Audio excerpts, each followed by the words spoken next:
O INSS estuda acatar entendimentos consolidados na Justiça em favor dos segurados. O meu nome é Walter dos Santos e você está no canal Explicando a Notícia. Pessoal, olha que notícia importante publicada no jornal Extra, a quem desde logo nós dispensamos os créditos pela publicação. Vamos deixar o link da matéria oficial na descrição deste vídeo. Acabou de sair uma decisão do Superior Tribunal de Justiça e nós gravamos a respeito dessa decisão do Superior Tribunal de Justiça, que entende a possibilidade do segurado pedir a revisão da sua aposentadoria. Naqueles vídeos eu recebi diversos questionamentos. Ô Walter, eu posso solicitar essa revisão na via administrativa, ou seja, solicitar essa revisão diretamente ao INSS sem ter que contratar um advogado ou provocar o judiciário? São decisões como essa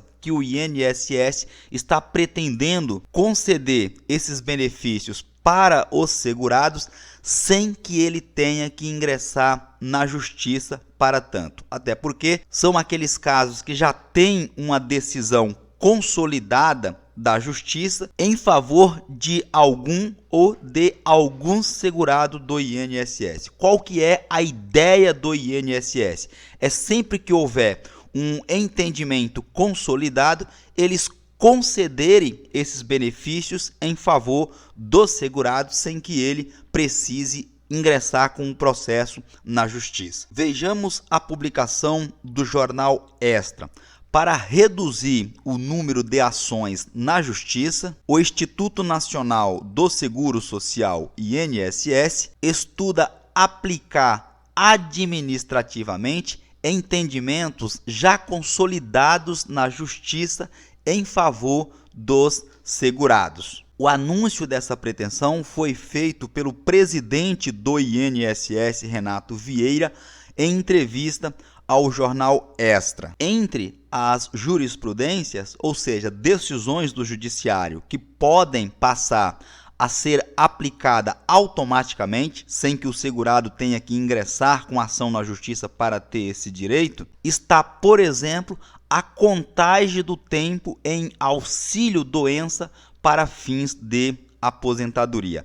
Aquele período em que você fica recebendo o auxílio-doença, nós temos diversos julgados em que concede o direito do segurado utilizar esse tempo para contar como tempo para a sua aposentadoria. Entre essas possibilidades que o INSS quer aplicar administrativamente e de forma automática está essa situação, a contagem do tempo de auxílio-doença para que o cidadão possa utilizar como contagem para a sua aposentadoria. Pessoal, o INSS já era para ter pensado nisto há anos, pois além de evitar transtorno para os segurados, o INSS também sai ganhando com este posicionamento de conceder para os segurados de forma automática e administrativamente decisões consolidadas da Justiça. Segundo o presidente Renato Vieira, o INSS recebe aproximadamente 6.000 novas ações judiciais de segurados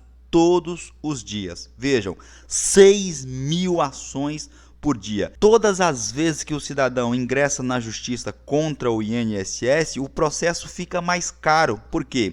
Caso o INSS seja derrotado na justiça, ele é obrigado, além de pagar aquilo que o segurado tem direito, as custas processuais, sem contar aqui a logística e o gasto com funcionários. Então, evidente que isto também é lucrativo para o INSS, ou seja, é menos dinheiro nos órgãos públicos. Já era para o INSS ter adotado esse comportamento há muito tempo atrás. Continuando, para tentar reduzir esse número, foi formado um grupo integrado por Justiça Federal, Conselho Nacional de Justiça, o próprio INSS, Secretaria de Previdência, Advocacia Geral da União e Defensoria Pública da União. Essa quantidade de ações não é razoável, evidentemente que não. Uma das soluções é a internalização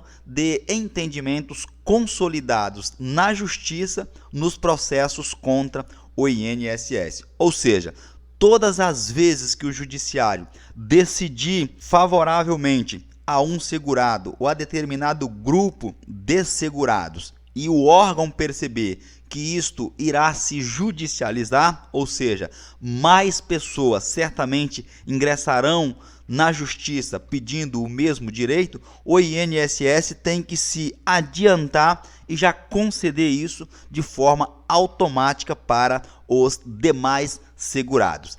Esse é o principal ponto de trabalho dessa estratégia nacional de desjudicialização, ou seja, evitar esse grande número de ações na justiça contra o INSS. Isso foi o que afirmou o presidente do Instituto. Conforme dissemos anteriormente que o INSS também sai lucrando ao adotar esse posicionamento, perceba o que disse o advogado Luiz Felipe Veríssimo. Ele afirmou que a medida beneficiará os segurados que passarão a conseguir seus benefícios em menos tempo e o próprio INSS que terá menos gastos. Evidentemente, todas as vezes que o INSS evitar uma ação na justiça, ele também sai lucrando. Eu não sei por que até hoje o INSS não havia pensado nessa possibilidade. Sempre que tivermos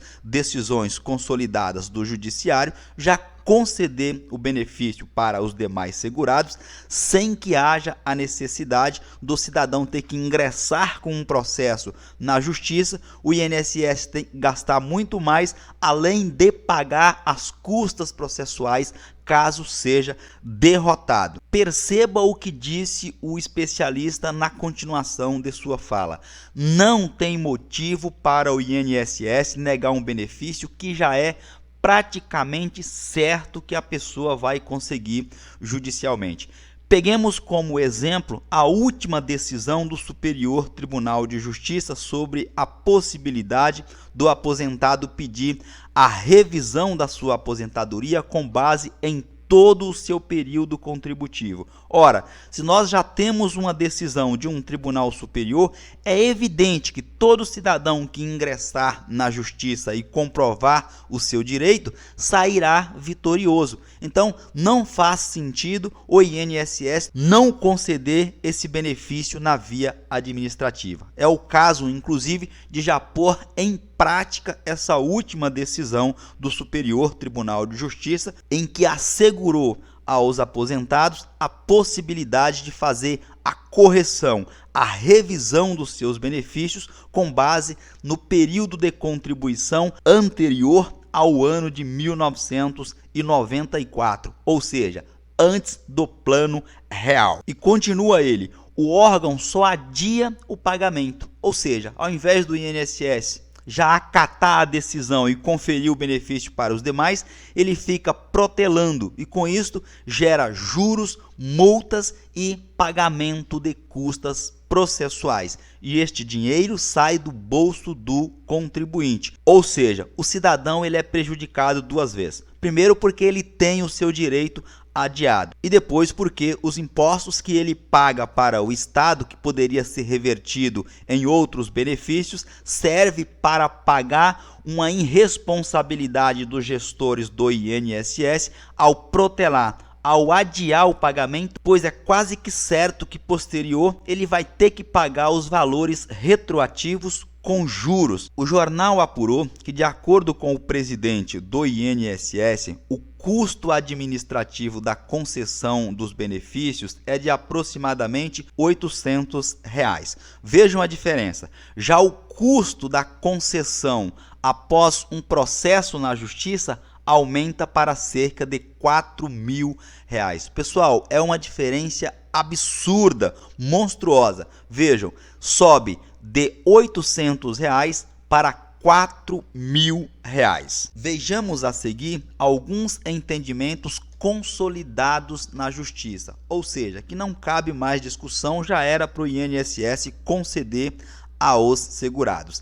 Tempo especial para vigilante armado. Temos inúmeras decisões nesse sentido, ou seja, o vigilante tem direito à contagem do tempo especial. Percebam, é reconhecido como especial o tempo de serviço comprovadamente prestado como vigilante armado. Hoje, o INSS não concede administrativamente a aposentadoria especial a esses trabalhadores, quando na verdade era para conceder, porque nós temos diversos julgados favorecendo os vigilantes que trabalham nessa situação. Mais um erro do INSS, mais prejuízo para os cofres públicos. Outra situação: tempo em auxílio doença para fins de aposentadoria. Diversos outros julgados. Percebam, é possível considerar para fins de carência o período em que o segurado esteve em gozo de benefício por incapacidade, tais como o auxílio doença ou a aposentadoria por invalidez. Nós, em diversas oportunidades, inclusive, já repercutimos julgados nesse sentido e notícias referente a essa situação. É possível sim utilizar aquele tempo em que o segurado esteve em gozo de benefício por incapacidade, desde que intercalado com períodos contributivos, pode perfeitamente ser utilizado para fins de aposentadoria. Continua a reportagem. Hoje, o INSS não considera o tempo em que o trabalhador esteve recebendo auxílio doença na concessão da aposentadoria. E aí o cidadão tem que bater às portas do judiciário a fim de fazer valer esse direito que a lei lhe assegura. Outra situação é o seguinte: o uso de equipamento de segurança não descaracteriza o tempo especial. Diversas situações, diversos julgados, nós inclusive já repercutimos também aqui no canal. Não é porque o cidadão trabalhe com equipamento de proteção individual que está descaracterizado o tempo especial, até porque o que importa é o trabalho exercido em condições de insalubridade ou periculosidade e não a proteção do cidadão. Isto em nada influi na contagem como especial. Vejamos, o uso de equipamento de proteção individual, EPI, ainda que elimine a insalubridade, no caso de exposição a ruído, não descaracteriza o tempo de serviço especial prestado. Por quê? O que importa é a situação de insalubridade. O uso de equipamento de proteção individual é inerente ao exercício dessa atividade e não serve para descaracterizar o tempo de serviço especial. O reconhecimento ou não da especialidade está relacionado com o enquadramento da atividade nas categorias profissionais prevista nos decretos regulamentares ou pela exposição do trabalhador a agentes nocivos à sua saúde. Vamos torcer para que o INSS implemente o mais rápido possível esse entendimento. Tão logo entre em vigor essa decisão do INSS, é evidente que nós vamos repercutir aqui em nosso canal. Um forte abraço e fiquem todos atentos até a minha próxima publicação.